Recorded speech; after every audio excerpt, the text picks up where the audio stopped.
की मोनार्की खत्म हो गई और लुई 14वें के शोषण और अन्याय का प्रतिफल लुई 16वां को भोगना पड़ा, जान की कीमत चुकाई और वहां से मोनार्की समाप्त हो गई। 1917 में रसा में ऐसा हुआ, वहां का जो राजा था जार निकोलस द्वितीय, उसके भी अत्याचारपूर्ण शासन का अंत हुआ और वहां नई व्यवस्था पनपी।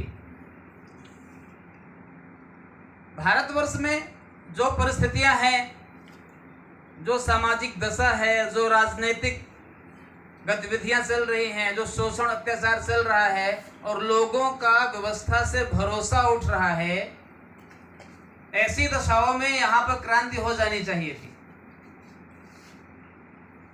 पर भारत की जो भूमि है, यहाँ की जो व्यवस्था है, दुनिया के अन्य देशों की व्यवस्था से बहुत अलग है। इसलिए यहाँ विद्रोह तो होता है पर क्रांति की शक्ल नहीं ले पाता है। सीमित दायरे पे विरोध होगा, विद्रोह होगा, पर वो मुकम्मल क्रांति का रूप नहीं ले पाया। और अगर कहीं क्रांति की शुरुआत हुई तो अपने देश के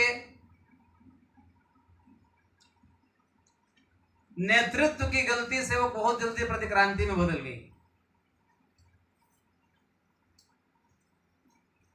साथियों, जो स्वप्न दृष्टा होता है, सारी जिम्मेदारी उसकी होती है। अगर सपना हमने देखा है तो जिम्मेदारी हमारी है। हम किसी भी जिम्मेदारी को लोगों तक नहीं डाल सकते। और सबसे बड़ी बात कि बदलाव तो मैं अपने में ही कर सकता हूं। अगर हमको रिजल्ट लाना है, परिणाम लाने हैं, तो हमको अपने अंदर बदलाव करके ही परिणाम लाने होंगे। लोग तो जैसे थे वैसे हैं, उनमें बहुत ज्यादा बदलाव की उम्मीद हमें नहीं करनी चाहिए। जैसे लोग हमको मिले हैं उनके हिसाब से अपनी रणनीति बनानी पड़ेगी और रणनीति के द्वारा हमको बदलाव लाने पड़ेंगे। जाहिर सी बात है कि हमारा देश क्रांति के माहौल से गुजर रहा है।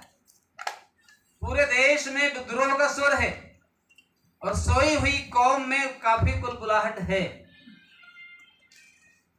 लेकिन कोई भी विद्रोह बिना सशक्त नेतृत्व के कभी भी सफल नहीं होता, अपना रूप अख्तियार नहीं करता। और बिना किसी सशक्त नेतृत्व के अगर ऐसा होता है तो मिसगाइड हो जाता है। बिना किसी विशेष आइडियोलॉजी के होता है तो पथभ्रष्ट हो जाता है। एक पुस्तक पढ़ी थी हमने, एनिमल फार्म, जो रशिया की क्रांति को लेकर रखी हुई थी कि वहां के सो कॉल्ड रिवोल्यूशनरी तथा कथित आजादी के दीवानों ने समता स्वतंत्रता की बात करते हुए पुरानी व्यवस्था के खिलाफ बगावत की और तख्ता पलट करने में सफल हुए। लेकिन जो वहां का आम व्यक्ति है उसकी दशा में कोई खास बदलाव नहीं हो पाया, क्योंकि जो लीडरशिप थी एक शोषक के हाथ से निकल के दूसरे शोषक के हाथ में चली गई। वो एलगरी है, एनिमल्स के रूप में है, एनिमल फार्म है, और जो नए लीडर्स हैं उनको पिग के रूप में दिखाया गया है। वो सारे दुर्गुण, वही सारे अवगुण, वही सारे हैबिट्स, वही सारे चरित्र इस नए नेताओं ने भी अपना लिए, जिनके खिलाफ, पुराने नेताओं के खिलाफ जिस वजह से आंदोलन हुए थे, जिस वजह से बगावत हुई थी, वो सारे के सारे ट्रेड्स इन नए नेताओं में आ गए। तो क्रांति नहीं हो पा रही है, उसके लिए कहीं न कहीं लीडरशिप को सोचना पड़ेगा। यह बात सत्य है, अवश्यंभावी है, क्रांति होगी। But being the cadre of BAMCEF, हमको यह सोचना है उस क्रांति की अगुवाई कौन करेगा। क्या हम में उतनी कॉम्पिटेंसी है कि नहीं है? क्या हमारी स्ट्रेटजी उतनी वोल्टाइल है कि नहीं है? क्या हम अपने आप को रोल मॉडल के रूप में साबित कर सकते हैं कि नहीं कर सकते? बुद्धिजीवी वर्ग में हम स्थापित हैं, इसमें कोई दो राय की बात नहीं है। लेकिन लोकतंत्र में सब कुछ बुद्धिजीवी के ही हाथ में नहीं होता है। बहुत कुछ आम जनता के हाथ में भी होता है, जहां से निर्णय होते हैं। और शायद इसी उद्देश्य की पूर्ति के लिए बामसेफ ने अपनी विंग्स का निर्माण किया है।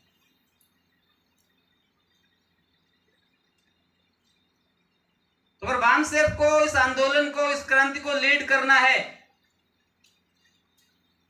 तो उसको अपनी विंग्स को स्ट्रांग बनाना पड़ेगा, खास तौर से जो उसकी आंदोलनकारी विंग्स हैं, बामसेफ को अपनी सारी क्षमता उनको स्टैंड करने में लगाना पड़ेगा। चूंकि सब यहां बामसेफ के जुड़े लोग हैं, कुछ मन की बातें कह सकता हूं। बामसेफ के लोग बुद्धिजीवी हैं, रिसर्च करेंगे, लेख लिखेंगे, भाषण देंगे। बड़े दुर्भाग्य की बात है कि मूल निवासी संघ का व्यक्ति भी यही करता है, वो भी भाषण देता है।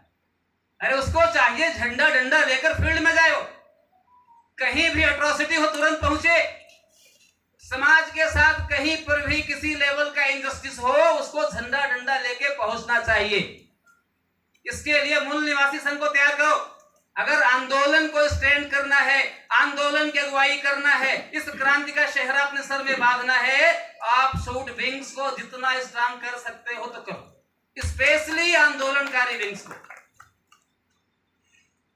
जो मेंटल फीडबैक है, नरिशमेंट है, बामसेफ देता रहे। कर्मचारी होने के नाते उसके पास बहुत सारी सीमाएं हैं, बहुत कुछ नहीं कर सकता वो। एक ही विकल्प है कि आप शूट विंग को स्ट्रांग करो। अगर आप शूट विंग को स्ट्रांग नहीं करोगे, केवल रिटायर्ड हर्ट लोगों को भरते जाओगे वहां पर, तो सब रिटायर्ड हर्ट लोग वहां बैठे रहेंगे। अरे जवान लोग भर्ती करो, आंदोलन को बढ़ाओ, खून खौलाओ उनका। क्रांति तो होगी, क्रांति तो होके रहेगी, इसमें कोई दो राय की बात नहीं है। बस ये देखना है वह क्रांति चिरस्थायी होगी, जो हमारे महापुरुषों का सपना है उसको लेकर आएगी कि फिर से 10-20 साल में मिसगाइड हो जाएगी। हमारी चिंता सिर्फ यही है, हमारी चिंता सिर्फ यही है कि इस क्रांति का शहरा बामसेफ के हाथ पे है, उसके सिर पे बधे, और ये तभी संभव है जब आप शूट विंग स्टैंड हो।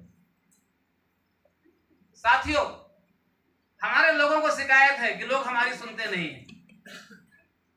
लोग वह काम कभी नहीं करेंगे जो करने के लिए आप उनको कहोगे, लोग वह करेंगे जो आप करोगे। Actions speak much more louder than words. आपके जो कार्य है ना, आपके शब्दों से कहीं कहीं ज्यादा देर तक, कहीं ज्यादा जोर से बोलते हैं। अगर आपको नहीं सुना जा रहा है तो आप अपने शब्दों को मत पकड़ो, अपने कृत्य को पकड़ो कि अपने कृत्य कैसे हैं कि लोग हमको सुनने को तैयार नहीं है, हमको तरजीह नहीं दे रहे हैं, हमको बैठने को नहीं बोल रहे हैं। आप यह नहीं कह सकते हैं कि फला लीडरशिप प्रोजेक्टेड है। अगर प्रोजेक्टेड लीडरशिप कुछ कर रहा है, ठीक है, वो कर रहा है, आप नॉन प्रोजेक्टेड हो तो आपको करने से कोई मना तो नहीं कर रहा है। हत्याएं हो रही हैं, बलात्कार हो रहे हैं, अभी सर ने बहुत सारी ऑफिशियल बातें बतलाई हैं। आंदोलन कौन करेगा? बामसेफ करेगा? जी नहीं, उसके विंग्स करेंगे। और हमारा फोकस विंग्स में उतना ज्यादा नहीं है जितना होना चाहिए। तो आपको सर करना पड़ेगा। आप जिस सपने की बात करते हैं, जिस थॉट्स की, जिस आइडियोलॉजी की बात करते हैं, आपके निजी और सार्वजनिक जीवन में वो झलकना चाहिए। आपको देख के मालूम पड़ जाना चाहिए कि आप फुले अम्बेडकरी विचारधारा के लोग हैं, बताना नहीं पड़ना चाहिए। साथियों, ये बौद्धिक क्रांति है, वैचारिक क्रांति है जो बामसेफ ने पैदा किया है, लेकिन बौद्धिक क्रांति को जन क्रांति में बदलना पड़ेगा। इस बौद्धिक आंदोलन को जन आंदोलन में बदलना पड़ेगा। कब तक हम रोस्टर का रोना रोएंगे भाई? वो दिन कब आएगा रोस्टर हम बनाएंगे? वो दिन कब आएगा? कब तक हम डबल बेंच ट्रिपल बेंच करेंगे? वो दिन कब आएगा बेंच हम बनाएंगे? जब तक बेंच आप नहीं बनाओगे, रोस्टर आप नहीं बनाओगे, तो कभी जस्टिस मिलने वाला नहीं है। इसलिए सबसे ज्यादा फोकस वहां करने की जरूरत है। समय पका हुआ है, परिस्थितियां निर्मित हैं, इन्हीं परिस्थितियों में क्रांतियां होती हैं, क्रांति होगी। साथियों, हमें अपने कम्युनिकेशन के लेवल को थोड़ा सा स्ट्रांग करना पड़ेगा। Top to bottom BAMCEF organisation क्या चाहता है? व्यवस्था परिवर्तन चाहता है। इतना तो हमारा ग्राउंड लेवल का व्यक्ति सुन लेता है, पर उस व्यवस्था परिवर्तन के लिए बामसेफ ने क्या क्या प्लान किया, उसका ब्लूप्रिंट हमारे हर कार्यकर्ता के पास होना चाहिए। जब तक आप ब्लूप्रिंट नहीं दोगे, किसी का फेथ लेवल नहीं बढ़ने वाला। आपको ब्लूप्रिंट बना के देना पड़ेगा कि हमारा ब्लूप्रिंट है। आप उसको पब्लिक नहीं कर सकते हैं तो अपने लोगों के बीच तो करना ही पड़ेगा, जिन पर आप भरोसा करते हैं। अगर आप किसी पर भरोसा नहीं करते हैं तो आपको कोई अधिकार नहीं है कोई आप पर भरोसा करे। ब्लूप्रिंट बना के दीजिए, मास्टर प्लान बना कर दीजिए कि हम ये करने वाले हैं, इतने दिन में करेंगे। डेडलाइन, जैसा टारगेट आप दे